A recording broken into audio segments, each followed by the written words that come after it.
Welcome back to Monday Mids, episode 7.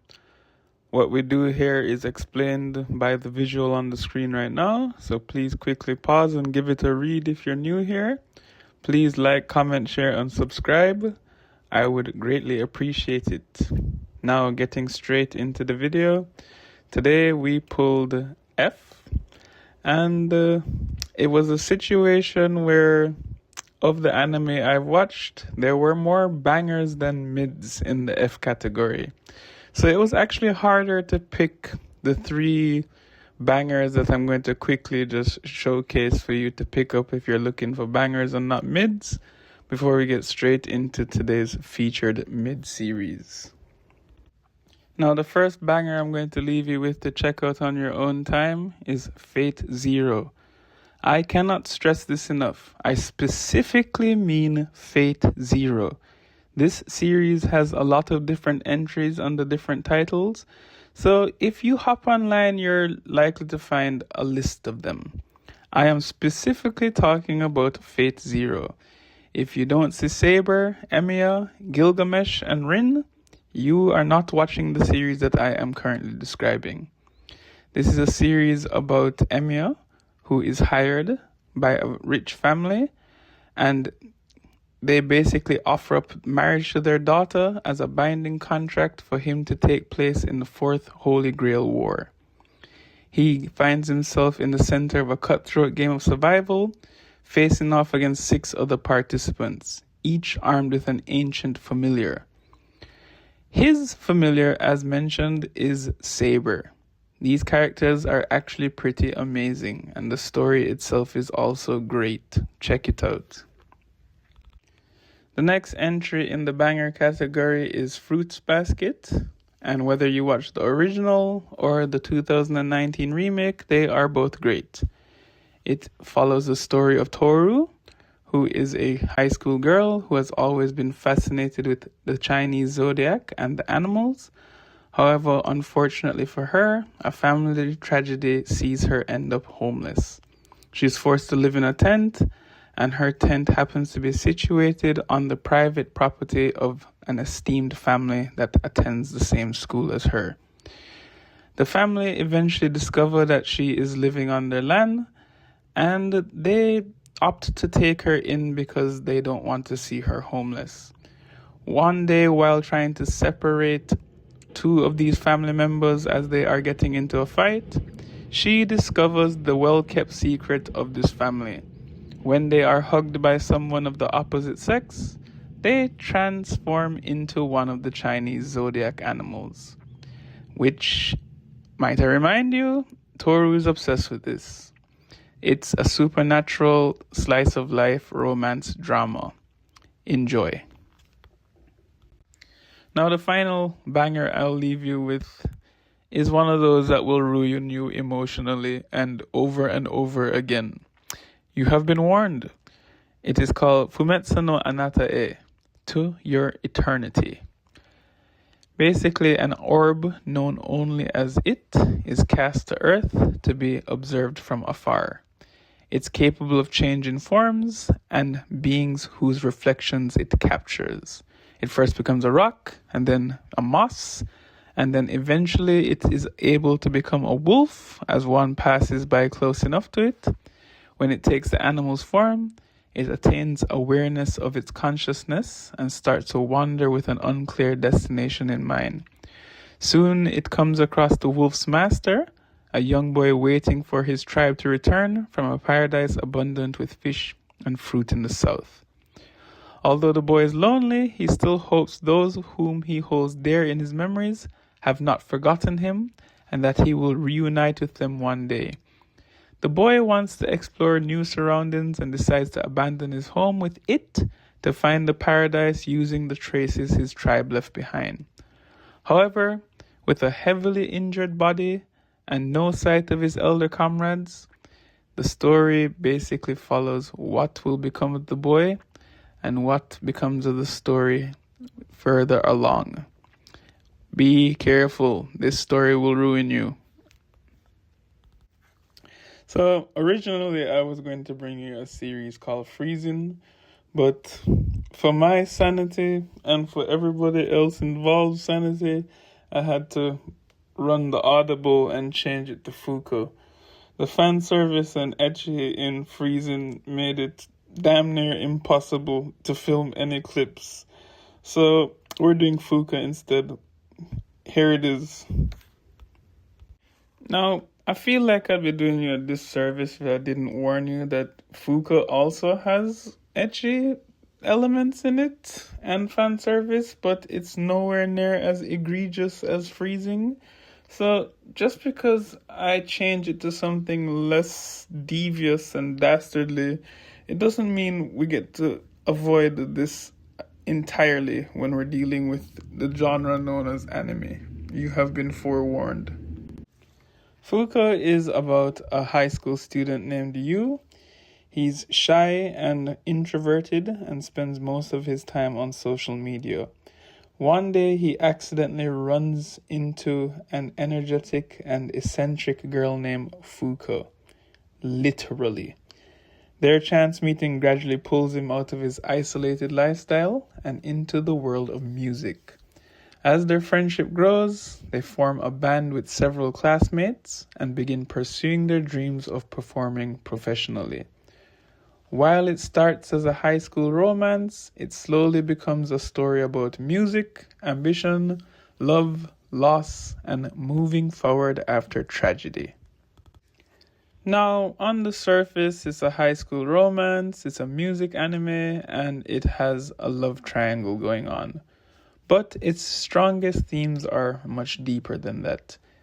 The first core theme that this anime focuses on is finding your passion. Most characters begin this story unsure of themselves. And in this case, music becomes a purpose, a form of self-expression, and a way to connect with others for the band. The series focuses heavily on what it means to commit yourself to a dream. The second big theme that they focus on, where the plot and premise is concerned, is inspiration. Fuuka's greatest strength is actually not her musical talent. It's her ability to inspire people. She changes lives simply by believing in others, refusing to give up, and encouraging people to take chances. Many of the show's most important moments revolve around this idea. Finally, the third major theme that this show presents is love and loss. Now, without spoiling specific details, a major reason Fuuka became famous is that it explores how people deal with grief, regret, memories, and moving forward. The theme becomes increasingly important as the story progresses. Now, more often than not, whenever there is a manga to anime adaptation, there are always a few tweaks and extensions and filler moments, etc., to make the translation work, but this series has a giant difference in how the manga goes and how the anime goes. In the original manga, it contains one of the most controversial twists in modern romance manga. That twist fundamentally changes the direction of the story and its themes. The anime deliberately changes the story. Instead of following the manga's most controversial event, the anime creates an alternate route. As a result, the anime is much lighter, less tragic, more straightforwardly romantic, and this change divided fans. Some preferred the anime's happier direction, others felt the manga's emotional impact was what made the story special. So if you are one of those people that wanted to go back to the manga after watching the anime to see how the translation and adaptation worked out, you have been forewarned. You might run into shit that will ruin you emotionally. Now, the major reasons that people enjoyed Fuuka, the animation, is number one, of course, the music. The soundtrack is one of the show's biggest strengths.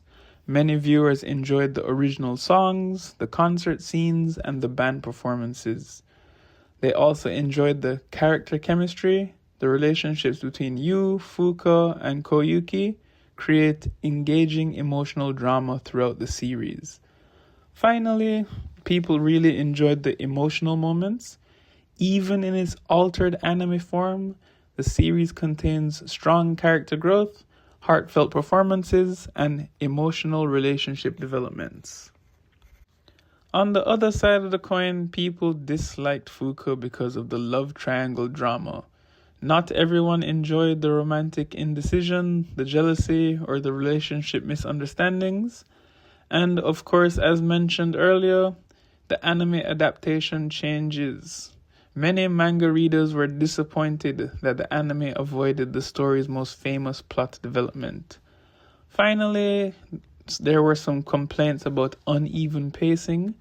The transition between romance, band activities, and drama doesn't always feel smooth. A simple way to describe Fuuka is a coming-of-age music romance about a shy teenager whose life is transformed when a passionate girl inspires him to pursue music, love, and his dreams. Unfortunately, this puts me in a position where I can't explain much more about the plot to flesh out why I'm going to end up giving it a 6 without producing major spoilers in this video. So my apologies, but it's a 6 out of 10 in terms of plot. It's decent enough. There are some pacing issues. If you like a certain trope, this story is going to absolutely piss you off. Unfortunately, I cannot reveal what that trope is without ruining what happens. Best of luck. The animation ends up being a 7 out of 10. The drawings are nice, they're clean, the color saturation is good, and granted, this is a slice of life music anime, so there's not any over-the-top movements or fights or anything like that. So it can't get much higher than a 7 in that sense, but it's a good, solid performance in terms of anime and drawings, so 7 out of 10. Finally, in terms of character ratings, it ends up being a 7 out of 10. There's nothing overly amazing or memorable about these characters. I had to rewatch a lot of these episodes to make this video, if I'm being honest with you. But Yu actually gets decent character development throughout the series. And while Fuuka is a static character in terms of she doesn't really change or evolve too much throughout the series, she is still a very strong and good static character in that she helps develop the other people around her. And really most of the focus here is on the band, their interpersonal relationships, and them working together to chase their dreams. It's actually pretty well done. It's just not write your mom at home about it amazing. So 7 out of 10. Now, quite obviously, the final score is going to end up being a 6 out of 10 on this one. It's not in any danger of threatening to reach the 7 out of 10 category. So this is not one of those sleeper picks where you might find a hidden gem in the series. This is quite comfortably a 6. At best, a 6.5 out of 10. The characters are pretty good, but they're not amazing or exceptional. The animation is solid. The plot maybe holds it back a little bit because of the drastic turn it takes from the manga and the pacing issues that come with that. So, I mean, solid mids here. Can't complain. Enjoy.